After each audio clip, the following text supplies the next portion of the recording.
boa tarde a todos. Eu sou a Bibiana, sou coordenadora da Escola de Contas. Queria desejar a todos que sejam bem-vindos aqui em nosso tribunal. Esse evento foi pensado pelo presidente como uma forma de a gente divulgar mais o trabalho do tribunal e também capacitar nessa ideia de controle social dessa importante tarefa que a gente tem. Hoje, os palestrantes vão ser o Dr. Hélio e o Dr. Renato, que vão conduzir esse curso. Ao longo do curso, eles vão abrir alguns espaços para perguntas, então, se vocês tiverem alguma dúvida, eu peço que vocês escrevam e aguardem um momento oportuno para fazer essa dúvida ao vivo. Queria registrar a presença também do Alexandre Carsola, diretor de supervisão da fiscalização, e do Antônio Bento, que estão nos prestigiando. E gostaria de passar a palavra para o diretor Paulo Massaro, que ele vai passar algumas informações a respeito desse questionário que está sendo passado para vocês.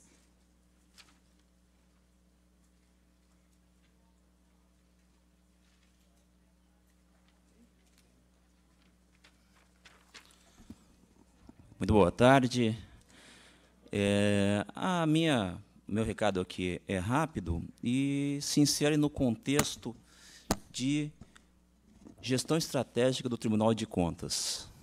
A gestão estratégica, só explicando rapidamente, ela é integrada por um comitê onde conta com representação de todos os setores da casa e é presidida, coordenada pela conselheira Cristiane de Castro de Moraes. E nós estabelecemos para o ciclo de 2016, que inicia agora, até 2020. Nesse ciclo, o Tribunal de Contas estabeleceu 8 grandes objetivos estratégicos e 16 projetos para realizar esses objetivos estratégicos.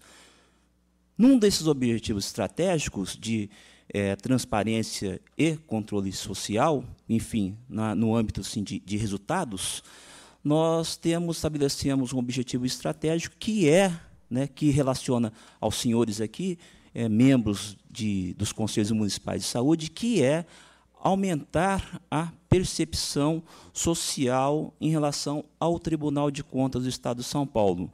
Nós temos outros indicadores também, mas o que é focado, o que se refere exatamente hoje, neste momento, é aumentar a percepção social em relação a nós, Tribunal de Contas. Assim como nós avaliamos, nós colocamos nessa perspectiva, nesse objetivo estratégico, também ser avaliado pelos senhores.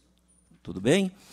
E nesse intuito, nesse objetivo, vocês receberam aqui um questionário chamado Questionário Conselhos Municipais de Saúde. Vocês todos têm aí? Se não tiver, tá? Então, eu peço que, no decorrer, aí, durante o intervalo, que preencham honestamente. Tá? Pode colocar, né, até, inclusive, tem uma questão aqui na 16, que é a única questão aberta que tem aqui, como que poderia melhorar a fiscalização do tribunal em relação à aplicação dos recursos públicos. Ao todo, são 22 questões e vão ser estendidas para os demais membros dos conselhos municipais, não só da saúde, nós pretendemos também aplicar também para o Fundeb e para a educação, mas, nesse primeiro momento, nós estamos passando em primeira mão para os senhores responderem esse questionário para a gente ter um feedback, um retorno para aplicar aos demais membros dos conselhos municipais da saúde, que estão em torno de quase 3.000 membros, mostrando, assim, a gente sabendo da importância que tem os conselhos municipais no controle social dos recursos públicos, no caso aqui da saúde. Nós contamos muito com a colaboração dos senhores e já agradecemos já de antemão. Qualquer dúvida que tiver, nós temos aqui a nossa coordenadora da Escola Paulista de Contas Públicas, Bibiana, que também é membro do núcleo gestor, e a Maria Luísa Pasquale, que também está por aqui. Qualquer dúvida que tiver, pode perguntar para elas ou para mim, que estarei disponível durante todo esse período aqui deste evento. Desejo, assim, um ótimo sucesso nessa capacitação de hoje e muito obrigado. Para não estender ainda mais e para que a gente tenha uma tarde bastante proveitosa, eu passo a palavra, então, ao Dr. Renato e ao Dr. Hélio, para que eles conduzam o trabalho.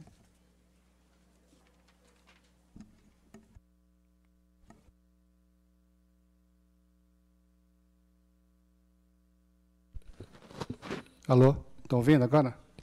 Boa tarde a todos. É uma satisfação recebê-los aqui no Tribunal do Estado de São Paulo, Tribunal de Contas do Estado de São Paulo, para tratarmos de um assunto de suma importância, que é a participação social na elaboração e no acompanhamento da execução das políticas públicas. Mais especificamente, nós vamos abordar o tema da saúde, saúde pública e a atuação dos Conselhos Municipais de Saúde, que é um importante espaço democrático de participação popular.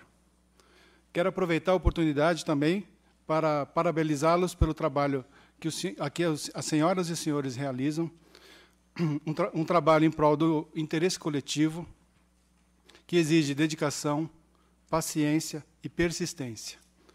Nós sabemos que é uma tarefa difícil, que é uma tarefa árdua, mas que, com certeza, tem o nosso reconhecimento por esse importante trabalho.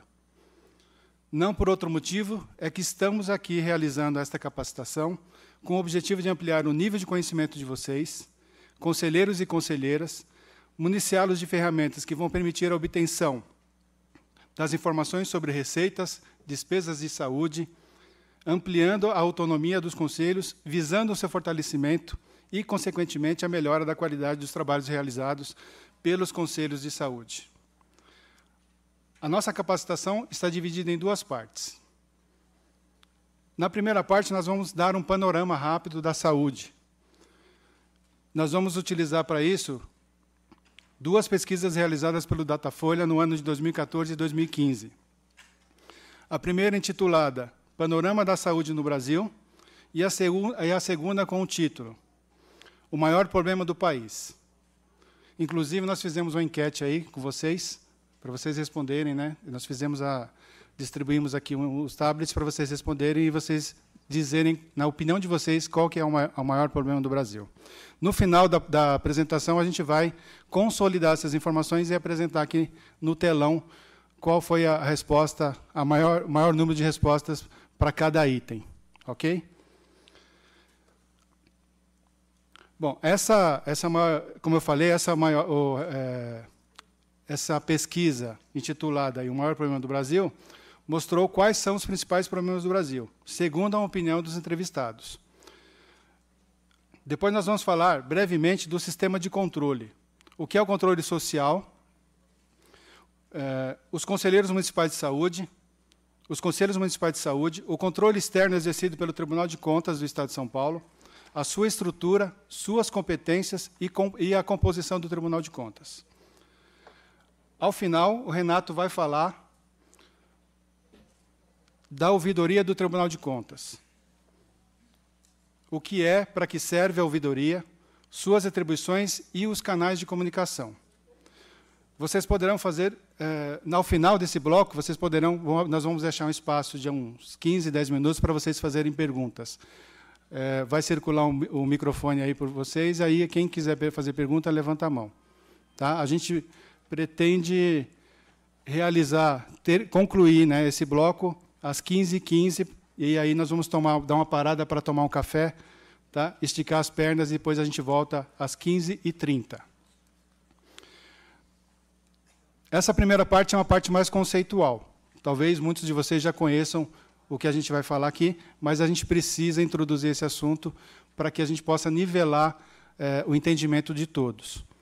Na segunda parte, nós vamos dar uma dinâmica mais prática, onde nós vamos enumerar as fontes de informações, quais os caminhos para se obter as receitas e despesas.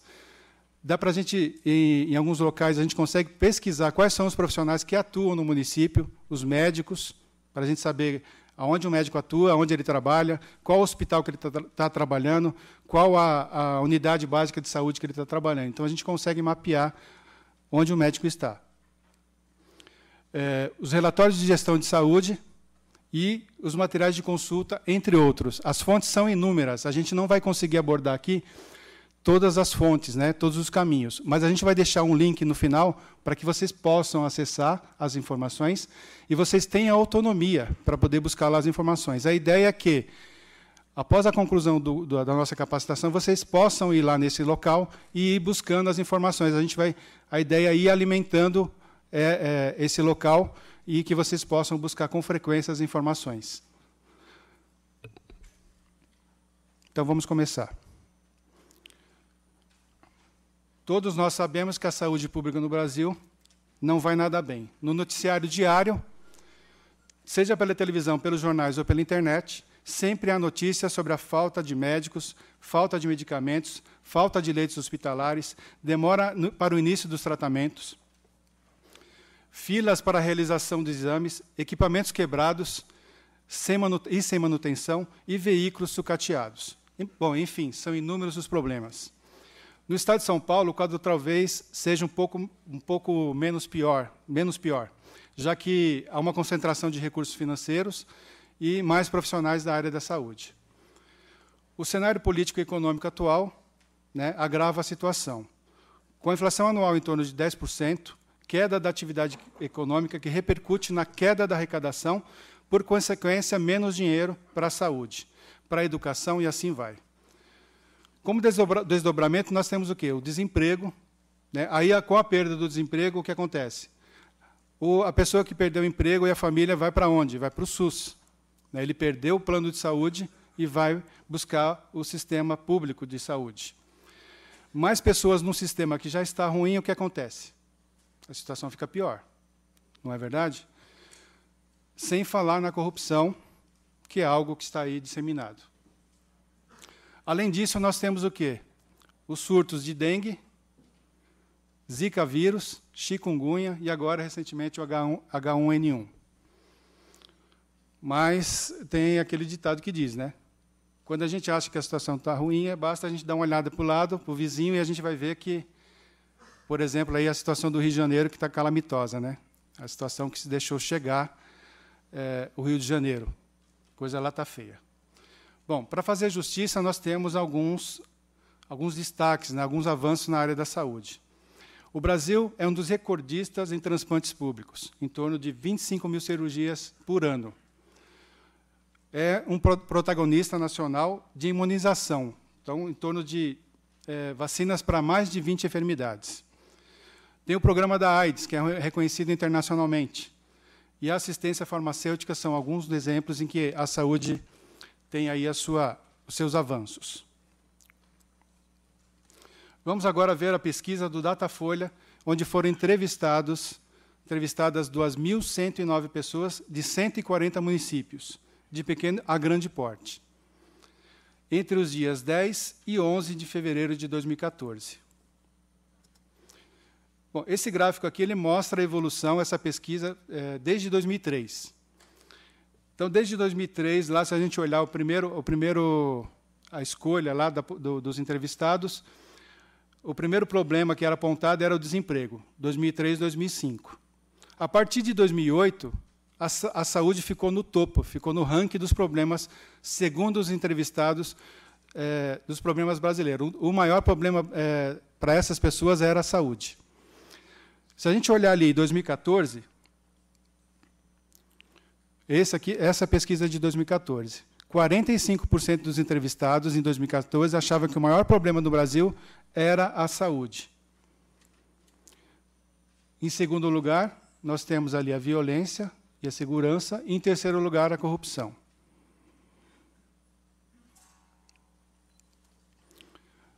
E aqui a pesquisa continua divulgando. Então, nós temos, para 6 de cada 10 entrevistados, a saúde no Brasil é ruim ou péssima. E qual a razão dessas respostas? Em primeiro lugar, poucos médicos e enfermeiros. Aqui poderia responder mais de uma questão. Em segundo lugar, o atendimento ruim. Em terceiro lugar, a falta de recursos. Em quarto lugar, a má gestão do governo. Depois, a má qualidade dos médicos e poucos hospitais e postos de saúde. A contratação de médicos deveria ser a prioridade para 39% dos entrevistados. 24% acreditavam que fiscalizar melhor os recursos destinados ao sistema de saúde deveria ser a prioridade. E 18% achavam que construir mais hospitais e clínicas e postos de saúde era o que deveria ser prioritário. Aqui nós temos a indicação de quais serviços, nos últimos 6 meses da pesquisa, o entrevistado havia utilizado. A consulta com o médico, 64% tinham utilizado a consulta com o médico. E remédios gratuitos, 53%. Sendo que, na avaliação dos entrevistados, a gente pode ver aqui embaixo, que 7,2 é a média. Então, o serviço melhor qualificado, melhor avaliado, era a distribuição de remédios gratuitos. Esse quadro aqui mostra a pesquisa em 2015. Essa pesquisa foi realizada com 3.541 pessoas em 185 municípios de todo o país, nos dias 25 e 26 de novembro de 2015. E essa pesquisa é uma pesquisa de pergunta única e era realizada desde 96. Ali a gente consegue ver que existe uma evolução. Então, você tem o desemprego ali no início de 96 até início de 2007, como principal problema. Depois vem a saúde, que reflete aquele gráfico anterior da outra pesquisa. E, nesse ano de 2015, novembro de 2015, o principal problema para os brasileiros era a corrupção, 34%. A pesquisa, quando foi realizada, estava sendo divulgada a investigação, né, da Lava Jato. Então, acho que a mídia aí teve uma grande influência na escolha dos maiores problemas, e considerando a corrupção como o maior deles. Mas a saúde está ali em segundo, continua em segundo. Ok? Bom, resumindo o cenário atual, só para a gente fazer aqui um quadro geral da situação. Nós temos aí uma situação de crise política e econômica. Nós vimos ontem na televisão, né? O impeachment aí foi votado a continuidade do processo. Nós temos aí uma crise econômica, que você tem uma inflação, um quadro de inflação aí que está em torno de 10%. A atividade econômica em baixa, queda da arrecadação, desemprego e corrupção. Crise na saúde brasileira. Faltam médicos, medicamentos, leitos, filas de espera, atendimento ruim, equipamentos quebrados. A infraestrutura precária. Nós temos aí os surtos de dengue, zika vírus, chikungunya e H1N1. Esse é o cenário que nós estamos vivendo hoje.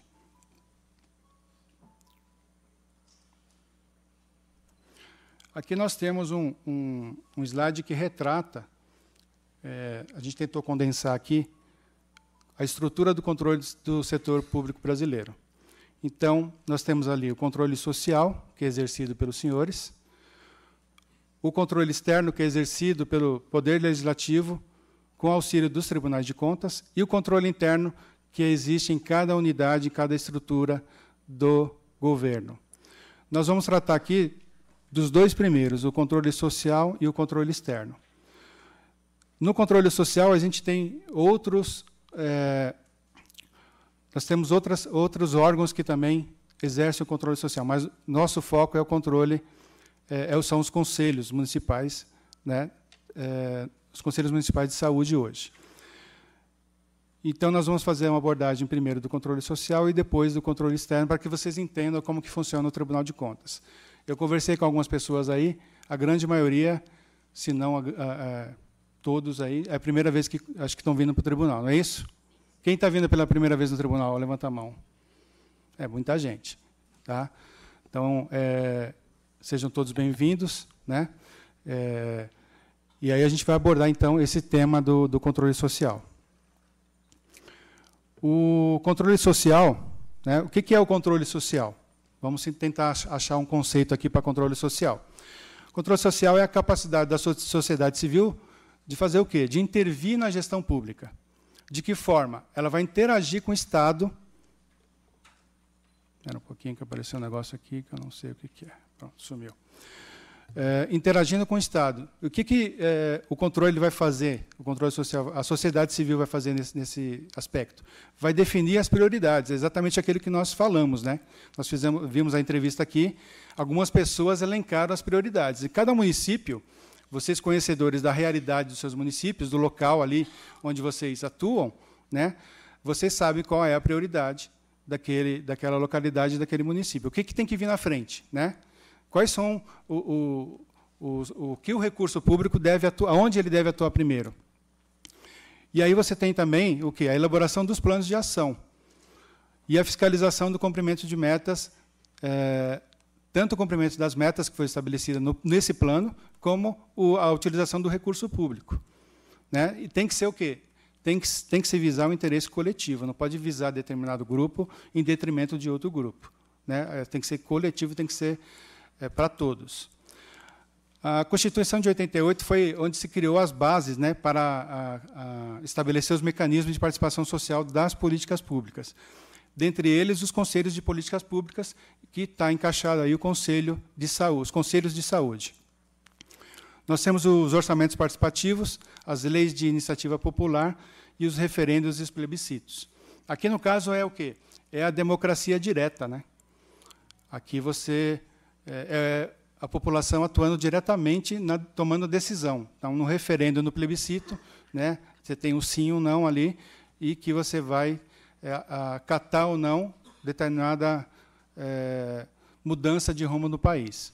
Tá? Tem as leis de iniciativa popular e a questão dos orçamentos participativos. Os conselhos de políticas públicas, na verdade, eles são os únicos aí em que você não pode ser destituído.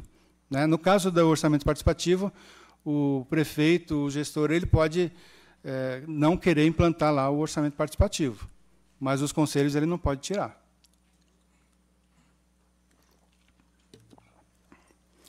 E aí, por que o controle social é importante?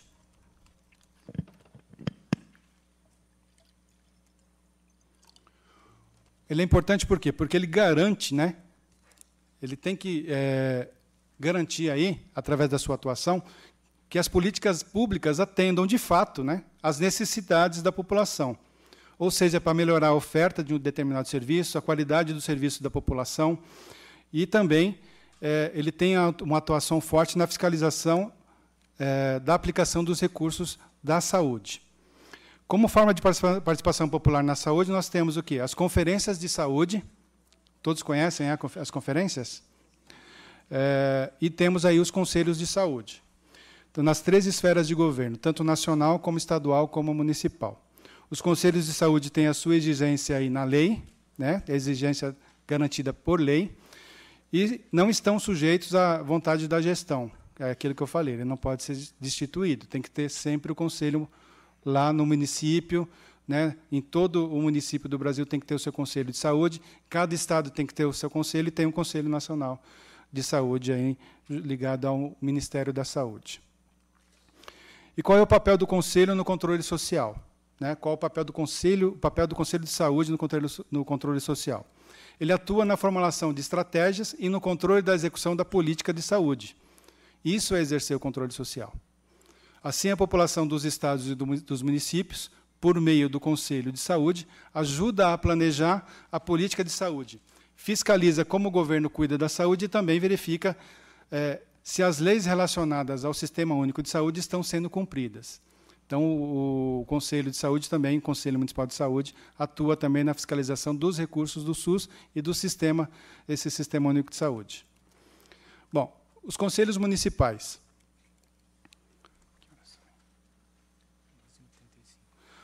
Vamos falar um pouco agora dos conselhos municipais.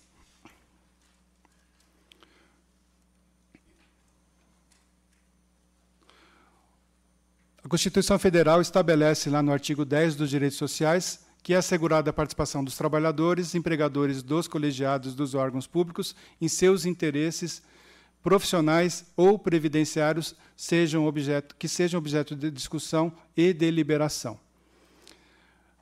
O artigo 198 da Saúde especifica que as ações e serviços públicos de saúde integram uma rede regionalizada e hierarquizada e constituem um sistema único organizado com as seguintes diretrizes, dentre elas, a participação da comunidade. A Lei 8.080, que é a lei de criação do SUS, né, que foi editada em 19/9/90, é a Lei Orgânica da Saúde. Ali no título 5 do financiamento, capítulo 2 da gestão financeira, artigo 33, especifica que os recursos financeiros do Sistema Único de Saúde, o SUS, serão depositados em conta especial em cada esfera de sua atuação e movimentados sob a fiscalização do respectivo Conselho de Saúde. Então, está lá na Lei 8.080, que criou o SUS, 1990. Regulamentou, na verdade, porque já estava especificado na Constituição de 88, e a lei veio em 90 para regulamentar. A Lei 8.142, de 90, dispõe sobre a participação da comunidade na gestão do Sistema Único de Saúde e sobre as transferências intergovernamentais de recursos financeiros na área de saúde e da outras providências. Bom, aqui no caso, mais uma vez é falado aí que a participação da sociedade, né, na verificação dos recursos, na transferência, quando você tem transferências entre o Ministério lá da Saúde, né, o Fundo Nacional de Saúde, para os respectivos programas de governo. Então, aqui está falando o quê? Dispõe que a comunidade tem a participação para fiscalizar esses recursos. A Lei Complementar 141, que é mais recente, de 2012, que a partir da emenda número 29 de 2000, acrescentou o artigo 77 ao ato das disposições constitucionais transitórias. E lá os conselhos de saúde passaram a ter o quê? Uma maior relevância.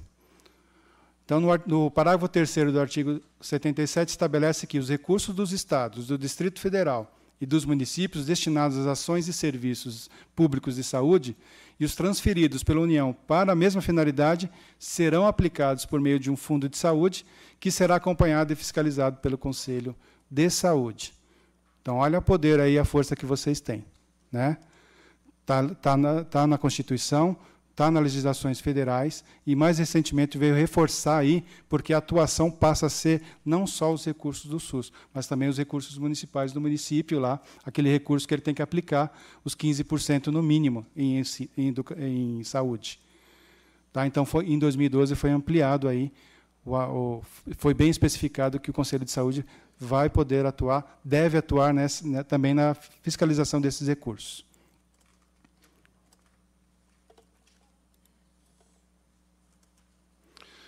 A criação e a reformulação dos conselhos de saúde.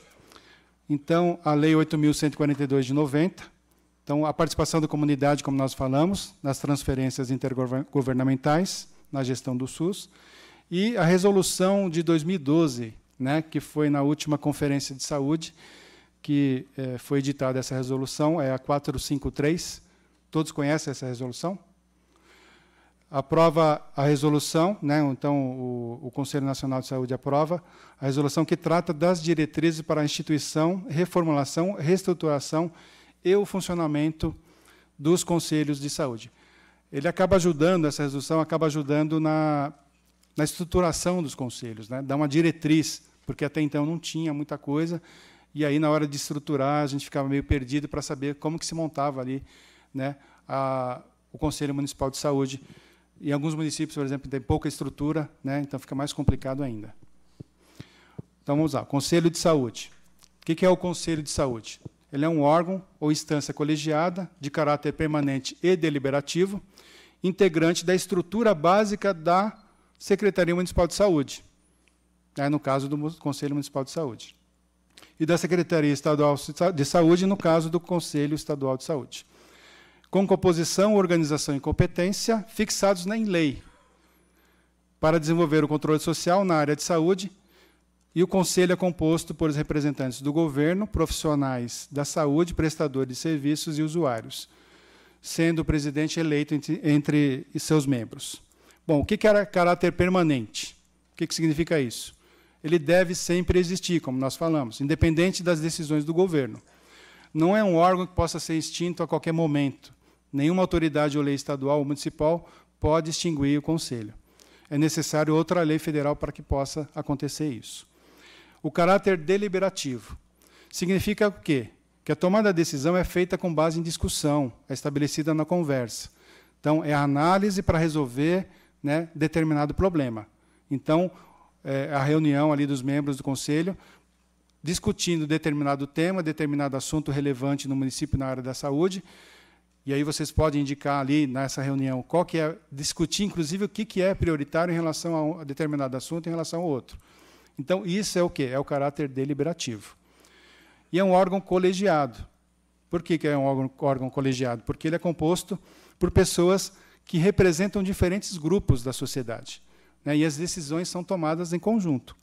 A ideia é que dali, né, prevaleça ali o consenso, e aí, com a decisão tomada em conjunto, é que se parta ali para fazer a ata, né, da reunião e divulgar o que foi decidido nas reuniões aí dos conselhos. Bom, aqui eu trouxe esse organograma para ficar bem claro que o Conselho Municipal de Saúde está ali no organograma, no órgão ali na Secretaria Municipal de Saúde. Ele faz parte da estrutura, né, da Secretaria da Saúde, como eu havia falado. Se nós buscarmos ali na internet, nós vamos ver que tem várias prefeituras que têm no seu organograma exatamente assim, né? Um órgão, na verdade, quando ele está do ladinho ali, ele é um órgão de staff, né? Ou seja, ele apoia a decisão do gestor ali. Ok? Normalmente, no organograma, é isso que representa. E aqui nós temos a composição do Conselho, como deve ser de acordo com a Resolução 453 de 2012. Então, nós temos que ter o quê? A paridade, né? Então, se nós tivermos ali um Conselho com 25 membros, ele é paritário? Vocês acham? Conselho com 25 membros é paritário? Porque é ímpar, né? Tem que ser par. 50, não dá para cortar um conselheiro no meio, né? Na verdade. Então, tem que ser par. Existem conselhos aí ímpar, com o número de conselheiros número ímpar aí? Vocês acham? Tem ou não? Tem. Aqui no estado de São Paulo, hein? Tá? Não estamos falando lá do Nordeste, não. Estamos falando aqui da realidade que está bem próxima da gente. Então, vamos lá. 50% dos usuários, né, tem que ser usuários da saúde. Aí nós temos sindicatos, associações de movimentos sociais, organizações religiosas. Isso você já conhece, né? 25% de profissionais de saúde, médicos, enfermeiros, sindicatos e conselhos profissionais. 25% tem que ser o quê? Prestadores de serviços ao SUS e os gestores. Instituições então, você tem instituições filantrópicas, Santa Casas, né? Ou conveniadas, órgãos conveniados, aí, hospitais conveniados, e representantes do governo. Aqui também a ideia é o seguinte, depende do regimento, aí, depende da legislação municipal, às vezes a legislação municipal especifica que o presidente ele não pode fazer parte do governo. Tá? Então, algumas legislações, eu não sei se de vocês tem isso aí, algumas têm. Né? Tem, agora tem? Não tinha? Agora tem. Tá? Então, não pode ser por quê? Porque você tem conflito de interesse. Como que o prefeito vai fiscalizar ele próprio? Ou o secretário, no caso, o secretário de saúde, né? Não pode. Conflito de interesse. Bom, a estrutura e o funcionamento dos conselhos de saúde. Estabelecido por lei, seja lei municipal ou estadual, tem conselho em que ele foi criado por decreto? Vocês acham que tem? Tem, né? Pode? Não. Tá? Tem que ser por lei. Tá? Por que tem que ser lei? Porque a lei tem um rito próprio, né?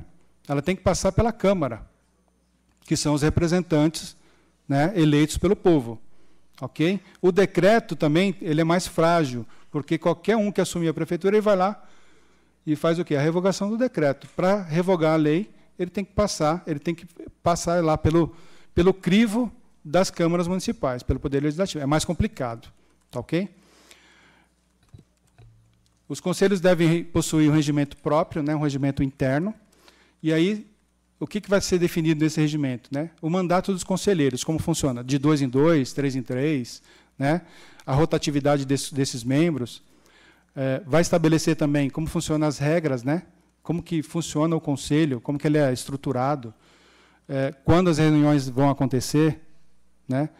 De uma vez por mês, 2 vezes por mês. Né? O ideal é que seja pelo menos uma vez por mês. Deve possuir um plenário estabelecido em seu regimento também, regimento interno, que é o encontro, né, oficial de todos os conselheiros de saúde para deliberar sobre os assuntos previamente agendados em pauta. Outra coisa que acontece, eu não sei se acontece na realidade lá de vocês, se os assuntos são divulgados com antecedência. São? Não são? Deveria, né? Deveria ser o quê? Ali nós vamos ver mais para frente, se não me engano, no mínimo 10 dias, para que haja tempo de ir lá, dar uma estudada sobre o assunto, se atualizar, né? Às vezes é um assunto complexo, precisa ir lá e verificar o que está acontecendo antes de poder ir na reunião. Às vezes na reunião acontece o quê? É uma folha de papel e aí o conselheiro sai passando para o outro para ler ali na hora. Não é, né? Não pode. Né?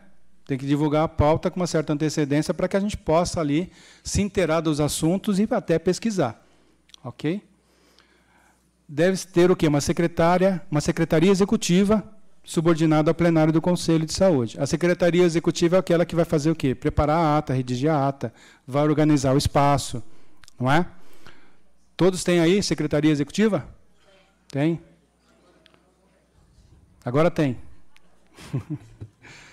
Então, deve ter em sua estrutura a dimensão, e a dimensão de sua secretaria executiva também é definida em plenário, bem como o número de pessoas na sua área administrativa e como trabalharão. E tudo isso tem que ser definido lá no regimento interno. As secretarias de saúde devem garantir que os conselhos possuem independência. Todos têm independência? Não, né? É um outro problema sério que a gente tem na nossa realidade aí. Tá? Por que precisa da independência? Porque tem que ter o quê? Ter condições de controlar o seu orçamento, né? Tem que ter uma verba lá para o conselho para que ele possa, né? Vocês se deslocaram aí, eu vi, estava conversando com o pessoal ali atrás, eles vieram de Franca, né? Então, quer dizer, o poder público aí tem que ter lá uma verba destinada para fazer essa capacitação, tá? Então, os recursos financeiros, que eu acabei de falar agora, então tem que ter um recurso financeiro para manter essa estrutura administrativa e a logística, né? Então tem que ter uma sala própria, móveis com cadeiras, mesa, telefone, computador e internet, né? E tem que ser um espaço o quê? Tem que ser um espaço físico, né? Ali sempre tem que ter aquele espaço. Por quê? Não, hoje a reunião vai ser lá no bairro tal, no UBS tal. Amanhã vai ser, aí no outro mês já mudou de lugar. Então tem que ser lugar fixo, né? Por quê? Porque essas reuniões também é de acesso à população. Né? Eles podem, inclusive, pedir a palavra para falar durante as reuniões do Conselho. Não é isso? Estou falando besteira? É verdade. Mas eles não podem deliberar. Não é verdade? Eles não têm ali, porque eles não fazem parte do Conselho. Então, eles não têm aí o voto, não pode dar o seu voto. Mas pode contribuir para levar um assunto lá para o Conselho que ele acha que é importante e que é do interesse lá da comunidade dele. Aí a gente estava falando, né? Acabei falando aqui, mas tem o deslocamento ali dos conselhos e o material de divulgação, além de custear as ações de adequação, que é exatamente as capacitações. Mas eu vou falar para vocês, a gente no decorrer do curso aqui a gente vai falar, vai mostrar, tem muito material na internet, muita coisa mesmo. A gente ficaria aqui, a gente estava falando, né, Renato? A gente ficaria aqui mais de uma semana só divulgando o material que tem pela internet para a gente acessar. A gente ficou estudando todo esse material. A gente vai tentar mostrar aqui alguma coisa para vocês de como acessar. Não só em relação a esse assunto, né? Hoje a gente é bombardeado por uma série de informações aí e a gente nem consegue absorver tudo devido à enorme quantidade. No caso de vocês é a mesma coisa, como o Hélio está dizendo. O importante é a gente saber poder escolher algumas opções, O importante é a gente escolher algumas opções, poder centralizar em algumas opções, onde a gente possa conseguir informações valiosas e confiáveis para que a gente possa executar o nosso trabalho da melhor maneira possível. Obrigado, Renato, pela intervenção aí. E aí as conferências de saúde, que também faz parte das atividades aí que são realizadas com a dotação orçamentária. Se eu não me engano, teve a 15ª conferência no final de 2015, né? Alguém daqui foi lá para Brasília, participou? Bastante gente aí.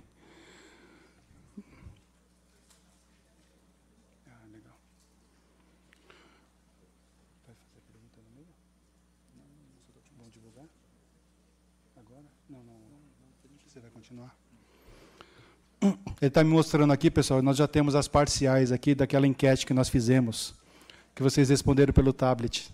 Qual é o maior problema do Brasil? Tá? No final do curso, nós vamos divulgar a resposta. Vamos continuar aqui, a estrutura e funcionamento dos conselhos de saúde. O número de conselheiros será indicado em plenário, né, ou pelo plenário do Conselho, e pelas conferências e das conferências de saúde, deve ser definido a lei de criação do Conselho. O mandato dos conselheiros não deve coincidir com o mandato do governo, né? A ideia é o quê? Que haja uma descontinuidade, né? Então, entrou o prefeito nesse ano, entra também os membros do Conselho? Não, tem que intercalar. Tá? Tem que trocar todo ano ali. No mandato, é bom que você quebrar de 2 em 2 anos, e aí não vai coincidir o mandato. Tá? Isso também para você ter uma autonomia em relação, né, ao governo que está entrando no poder. Aí tem a resolução 333, 2003, que sugere a duração, aí é aquilo que eu falei, sugere a duração de 2 anos para cada mandato, podendo os conselheiros serem reconduzidos, reeleitos, a critério de suas representações.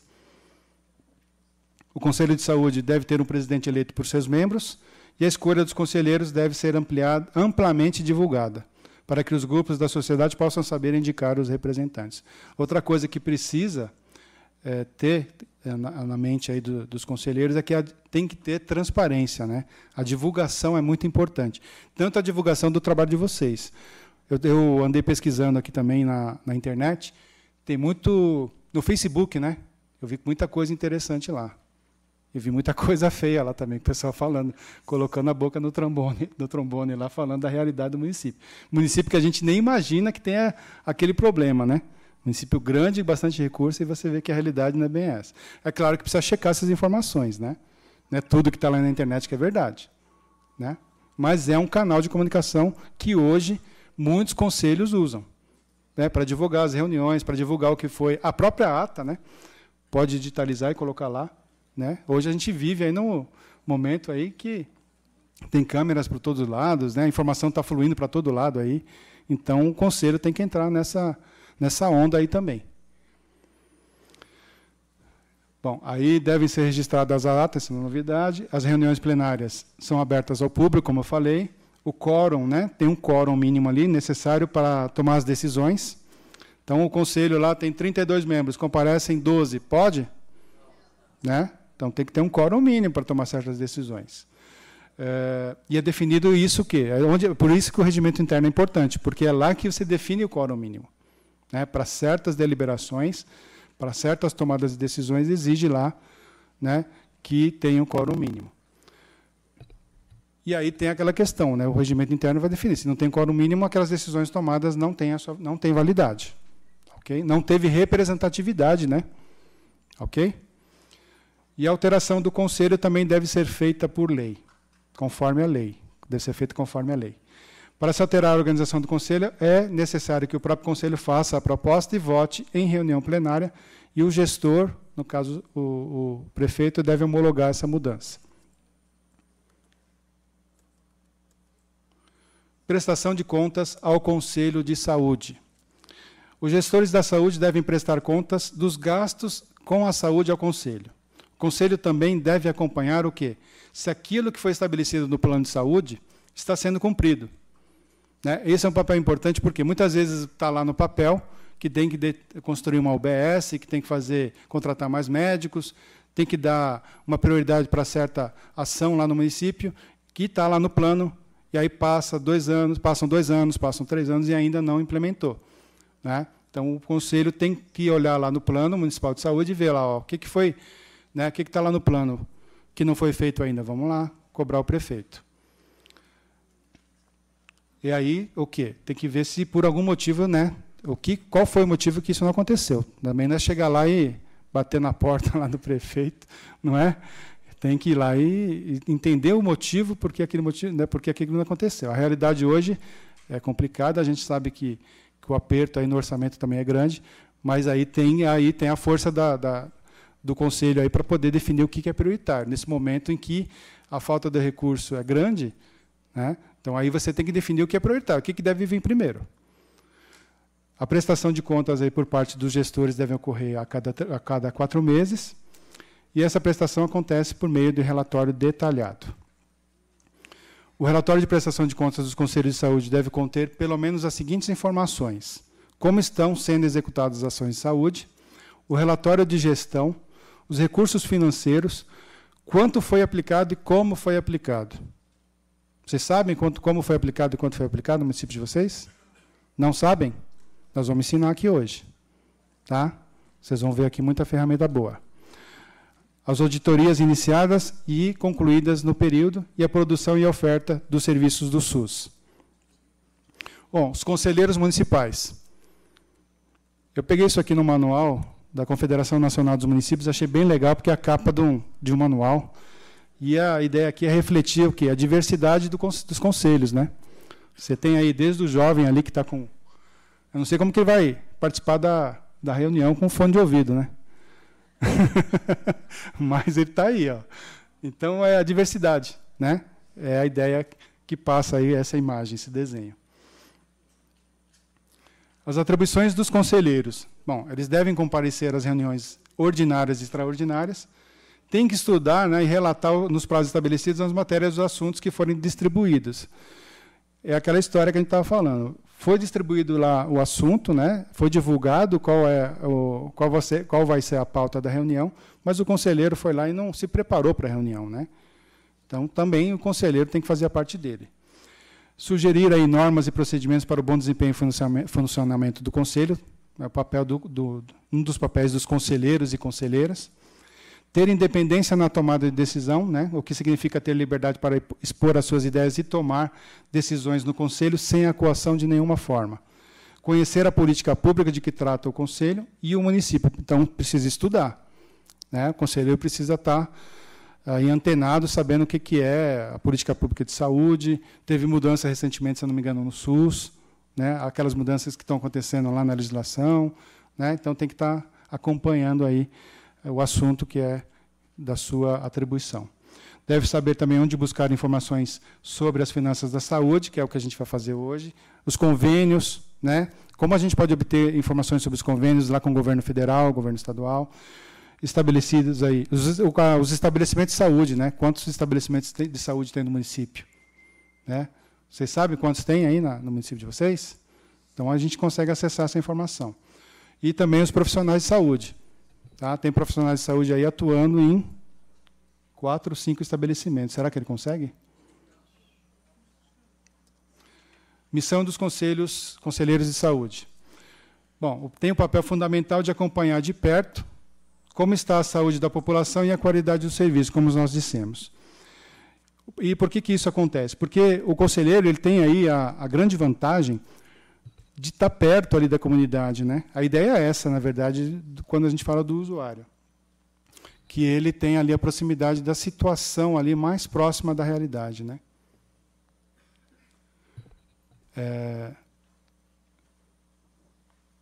Tem que acelerar um pouquinho aqui, ele está me dizendo que tem que acelerar. Então, a gente, como o conselheiro está ali próximo, então ele tem como perceber certas coisas que nós, por exemplo, do controle externo, quando a gente vai em loco, a gente vai em determinado UBS, a gente talvez não consiga observar, porque o tempo é muito curto ali, a gente teria que ficar mais tempo. E vocês, aqueles que estão ali mais próximos da comunidade, sabem identificar. E aí, também a quem se destina ao atendimento em determinada unidade de saúde, ou em determinado programa. Ou seja, qual a população-alvo dos serviços prestados por determinada unidade de saúde. As questões que envolvem aí, né, o que o conselheiro precisa saber. Então, quais são os problemas de saúde mais comuns na população? Existem os serviços para atender esses problemas? Então, são perguntas ali que o conselheiro tem que estar ali do ladinho para ele acompanhar. A quantidade dos atendimentos realizados nos postos de saúde, postos e centros de saúde, maternidades e hospitais a cada mês é compatível com as necessidades? Não, né? As especialidades oferecidas nas unidades e o número de consultas realizadas por especialidades nas unidades de saúde, por exemplo, pediatria, cardiologia, aí, clínica geral, são compatíveis com a necessidade da população? Não. A falta de médicos especialistas na região esse é um problema sério, né? Acho que é geral, né? Quantas crianças devem ser vacinadas? Né? Como eu falei, hoje nós temos uma campanha aí muito forte. Se tem vacinas disponíveis. Acho que Sorocaba, se não me engano, eu estava pesquisando, estava faltando vacina para sarampo, rubéola, tá? Tinha um problema lá nesse sentido. Qual a previsão de gestantes que vão fazer pré-natal? Se há profissionais para atender essas gestantes? Quantos leitos hospitalares na rede pública existem?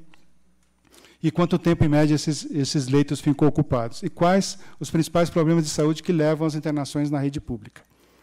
Bom, vamos falar rapidamente agora sobre o Tribunal de Contas. Nós vimos até agora, então, como eu falei, o controle social. Tribunal de Contas agora. Então, aqui nós temos aqui o prédio do tribunal.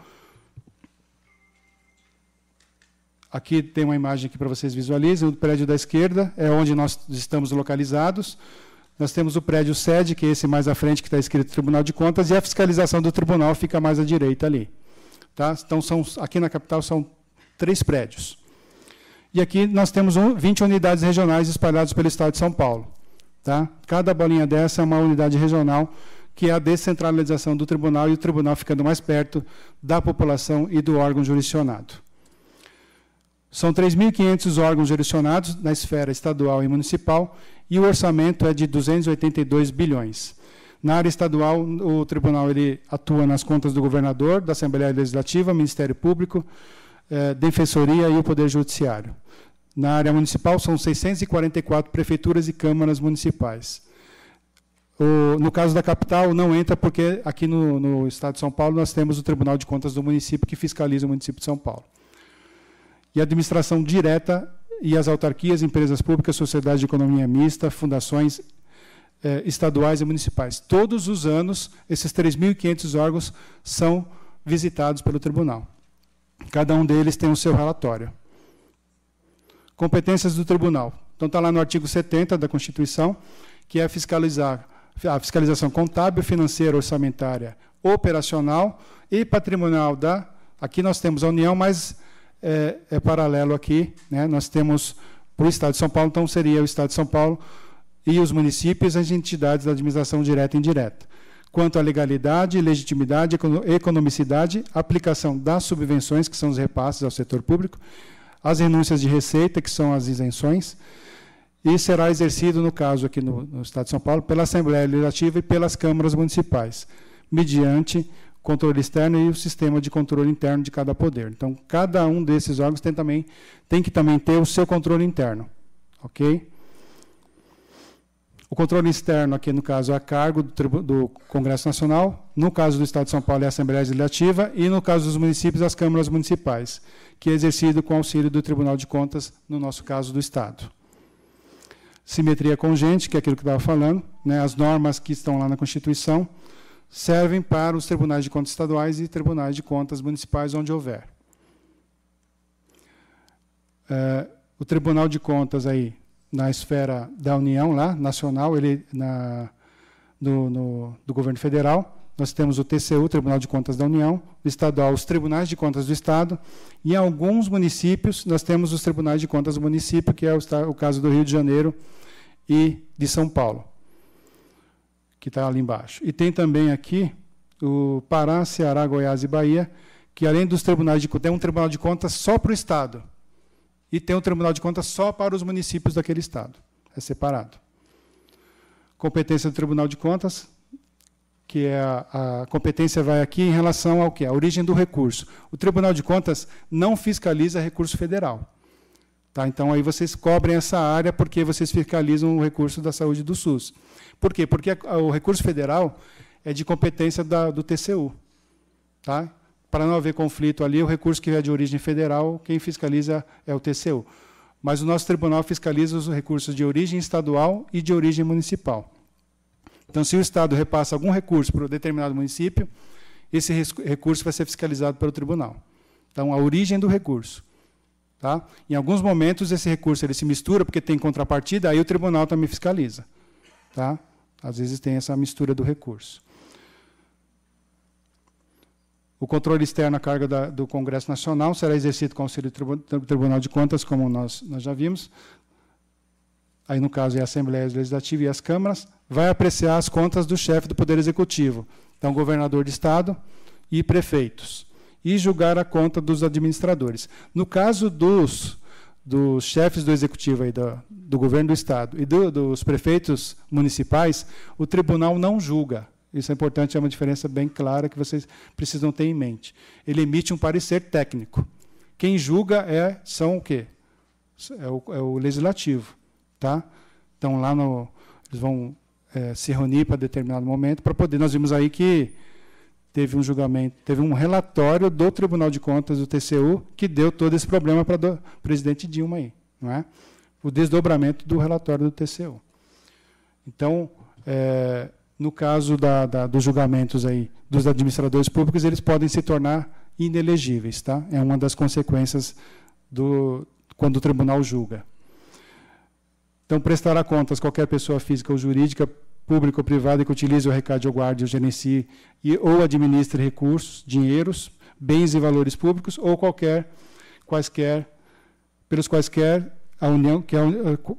a União responda, ou que, em nome desta, assuma obrigações de natureza pecuniária. No caso aqui, nós estamos falando do Estado e do município, tá? Apreciar a legalidade dos atos da admissão de pessoal e a concessão das aposentadorias e reformas de pensões. Uma coisa importante é que o tribunal, ele faz o quê? Ele verifica as admissões do município, inclusive dos médicos, né? Então, eles podem... os médicos têm um limite para atuar, né? Ele pode ter, no máximo, 2 vínculos. É claro que existe a realidade, a gente não pode fugir dela, né?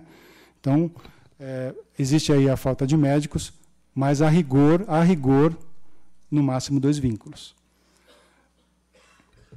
O tribunal também realiza por iniciativa própria, ele não precisa ser provocado para realizar determinadas ações, e então ele realiza inspeções e auditorias. Recentemente, não sei se vocês viram na televisão, o tribunal visitou alguns hospitais do Estado, para ver, né, aqueles hospitais que são administrados por entidades aí do terceiro setor.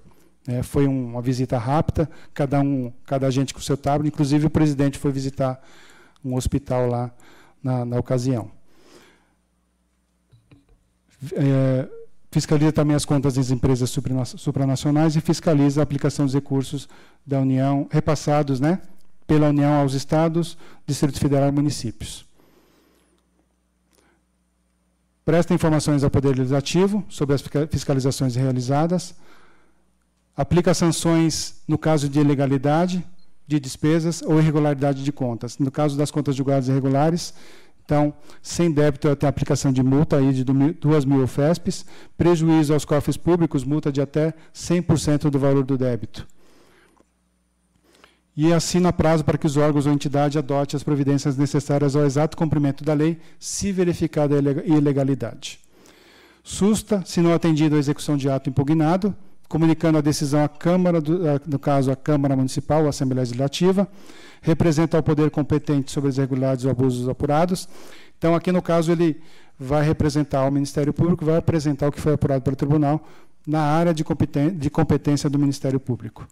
No caso de contratos, o ato de sustação será adotado diretamente pelo Poder Legislativo, que solicitará de imediato ao Poder Executivo as medidas cabíveis. Bom, aqui é a missão institucional do Tribunal de Contas, que é fiscalizar e orientar, né, no caso que a gente está fazendo. Muitas vezes a gente tem aqui reuniões com o gestor municipal, para que esse ano mesmo estão acontecendo o ciclo de debates, são encontros com agentes políticos para orientar a boa prestação de contas, porque esse ano é o último ano de mandato e tem aí reflexos que eles vão sofrer pela Lei de Responsabilidade Fiscal. Então, fiscalizar e orientar para o bom e transparente uso dos recursos públicos em benefício da sociedade. A composição do tribunal é um órgão colegiado também.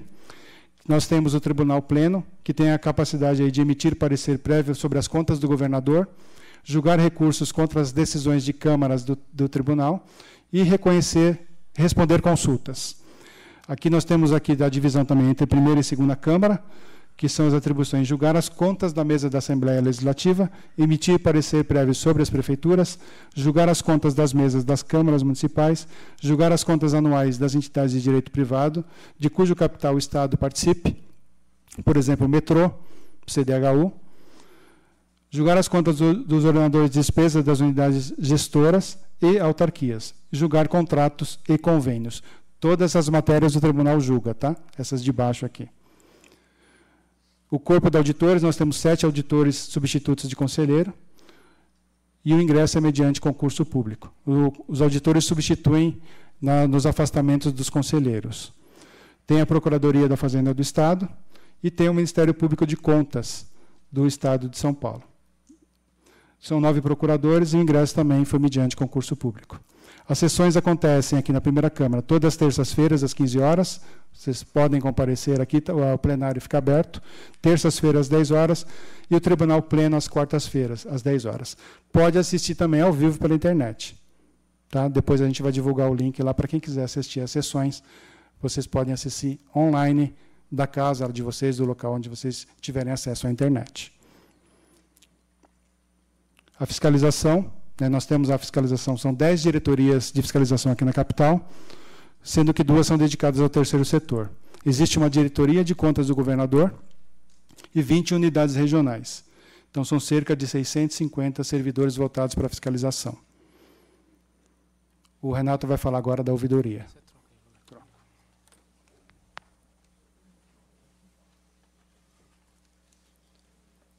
Boa tarde a todos. Queria reforçar as boas-vindas já dadas pelo Hélio. Para quem não conhecia ainda o tribunal, está aqui pela primeira vez. Como o próprio Hélio havia dito, o assunto aqui são os conselhos municipais, que é a participação efetiva que a sociedade pode ter na definição de estratégia, na fiscalização, na gestão do uso dos recursos públicos da melhor maneira possível.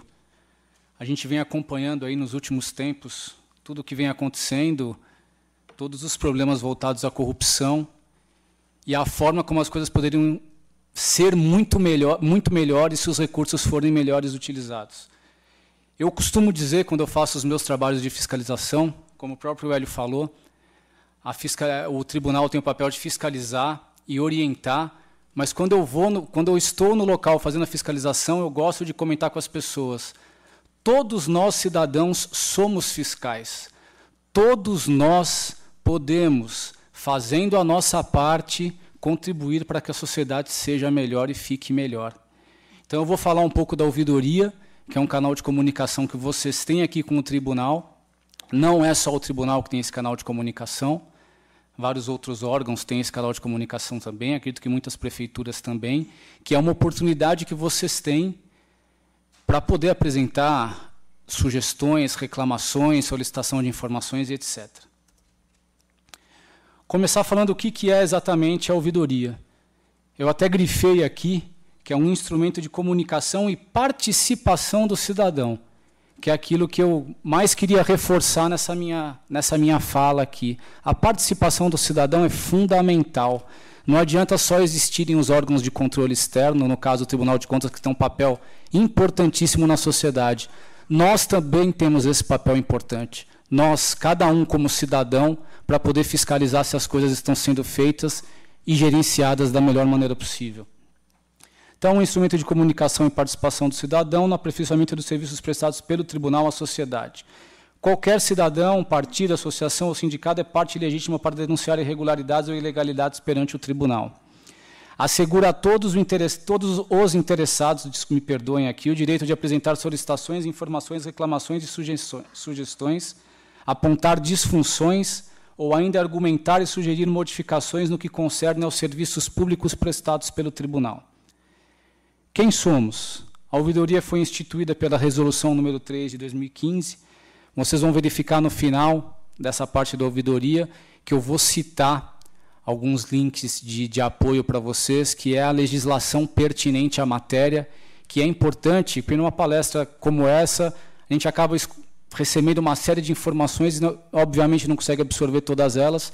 Então, é importante esse material será disponibilizado, que vocês consultem essa legislação, todas essas informações, para que vocês possam, no dia a dia, relembrá-las e poderem utilizá-las da melhor maneira possível.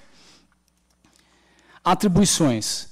É um representante do cidadão, como eu havia comentado, participação na gestão pública.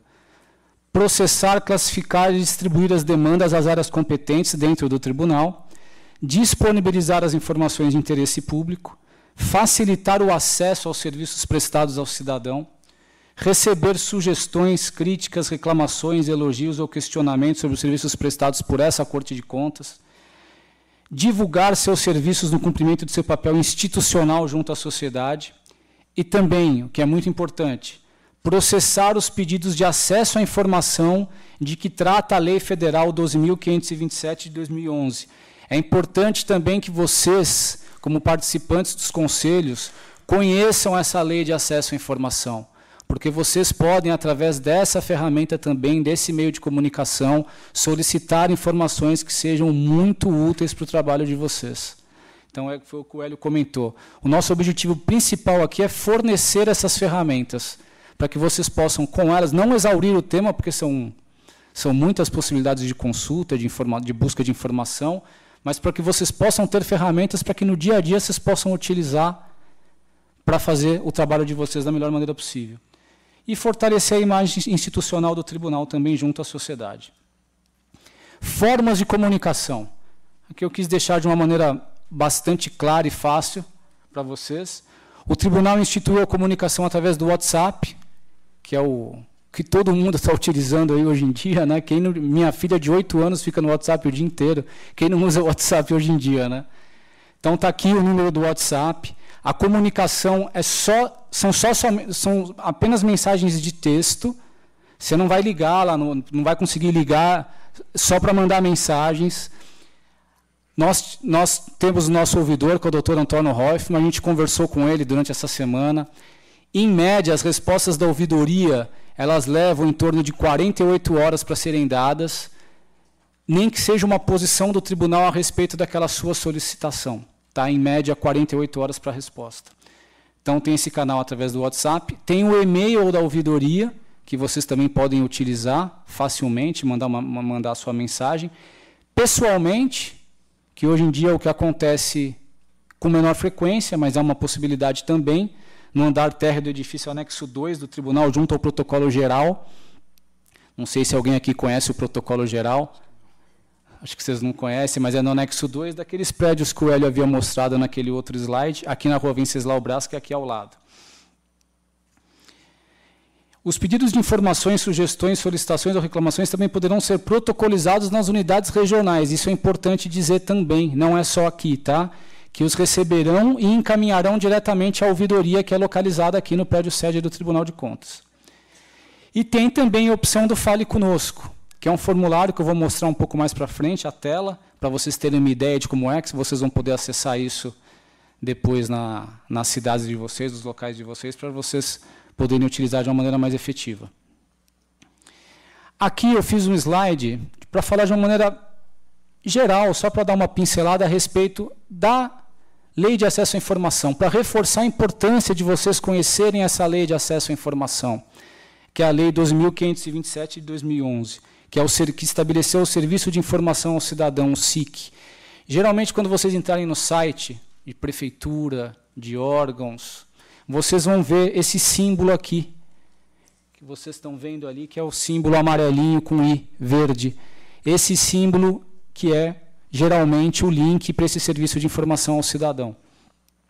Eu até coloquei aqui um artigo 5º dessa lei, que eu achei bem interessante, que diz o seguinte: é dever do Estado garantir o direito de acesso à informação, que será franqueada mediante procedimentos objetivos e ágeis, de forma transparente, clara e em linguagem de fácil compreensão.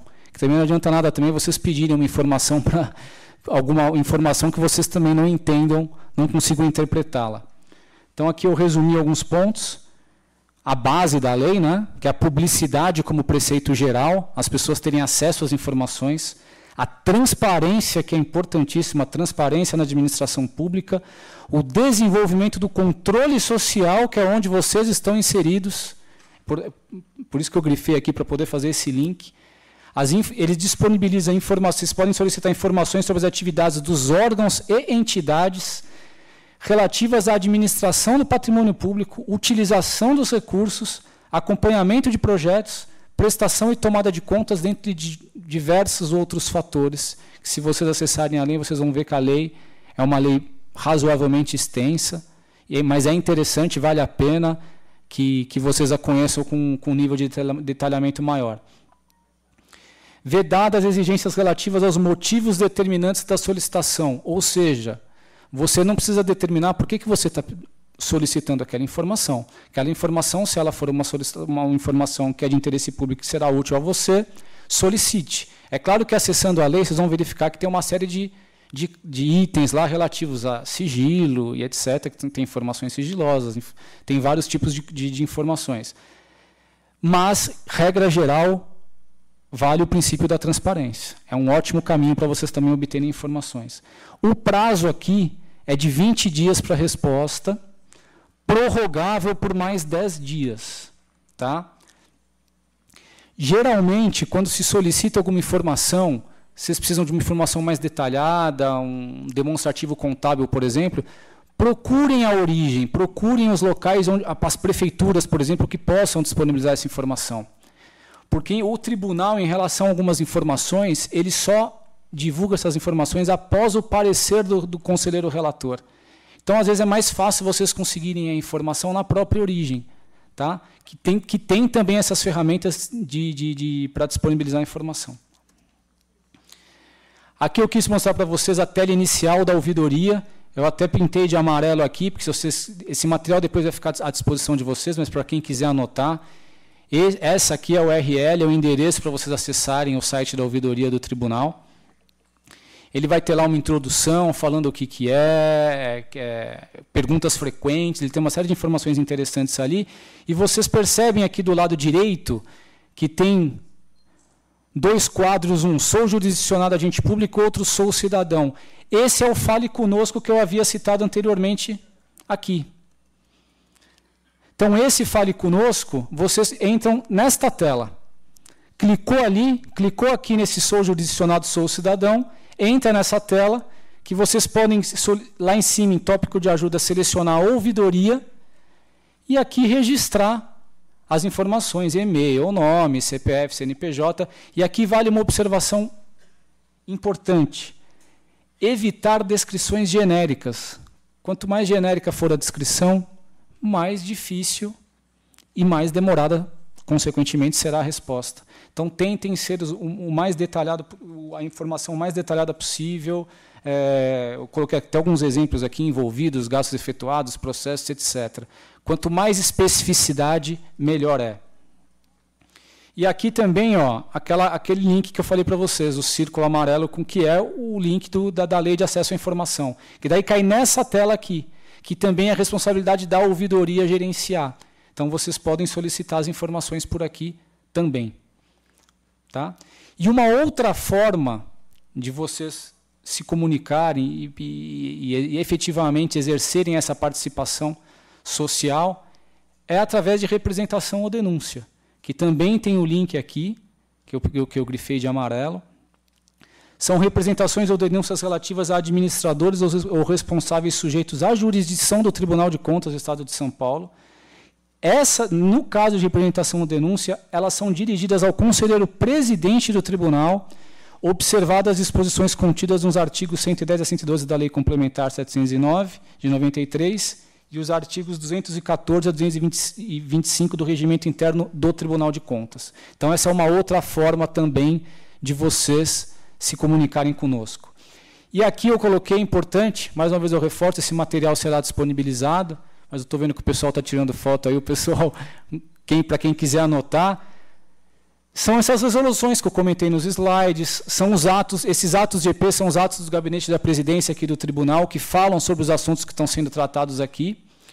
Aqui embaixo, a Lei Complementar 709 e o Regimento Interno, que falam a respeito da questão das representações e denúncias. Se vocês entrarem nesse site aqui, que está pintado em amarelo, vocês vão ver que tem uma série de informações ali, tem um nível de detalhamento bem maior, seria interessante que vocês consultassem. E embaixo, por fim, e não menos importante, o link da Lei de Acesso à Informação.